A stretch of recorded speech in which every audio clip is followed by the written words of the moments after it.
اللہ نے برائیوں سے روکا اس لیے، اس میں اٹریکشن اسی لیے رکھی ہے کہ وہ آپ کو اپنی طرف زیادہ کھینچے گی اور اس کا مزہ بھی زیادہ آتا ہے.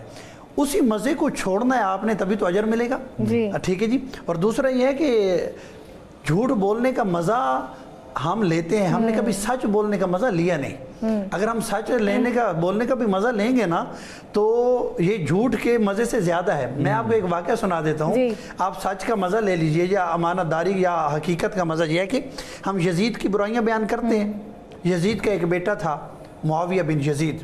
وہ 22 سال کی عمر میں اپنے باپ کی وفات کے بعد بیٹھا اس کے تخت پہ. ٹھیک ہے جی. اور اس نے لمبی چوڑی حکومت بھی نہیں کی، چند دن کی. اور سچ کا مزہ انہوں نے کیسے لیا کہ جب وہ تخت پہ آ کے بیٹھا نا تو اس نے ایک جملہ کہا.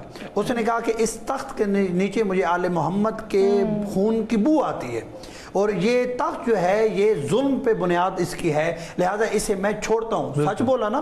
اچھا، سچ بولنے کے بعد آج ہم معاویہ رضی اللہ تعالیٰ عنہ کہتے ہیں، ہم اس کا احترام کرتے ہیں. اس کا مطلب کیا ہے کہ انہوں نے سچ کا مزہ لیا اور سچ کے مزے کی وجہ سے قیامت تک کے لیے زندہ ہو گئے. اور اگر اسی جھوٹ کو چلاتے رہتے تو وہ بھی گمنام ہو جاتے، وہ بھی، یعنی کہ لعنت اللہ علی الکاذبین، اللہ جھوٹوں پہ لعنت کرتا ہے. تو لہٰذا یہ ہے کہ آپ سچ بولیں اور پھر جب بولیں گے تو اس کے جو فوائد ہوں گے اس کا مزہ بھی بہت زیادہ. اگلا کالر سنوائے گا جی. کون کہاں سے؟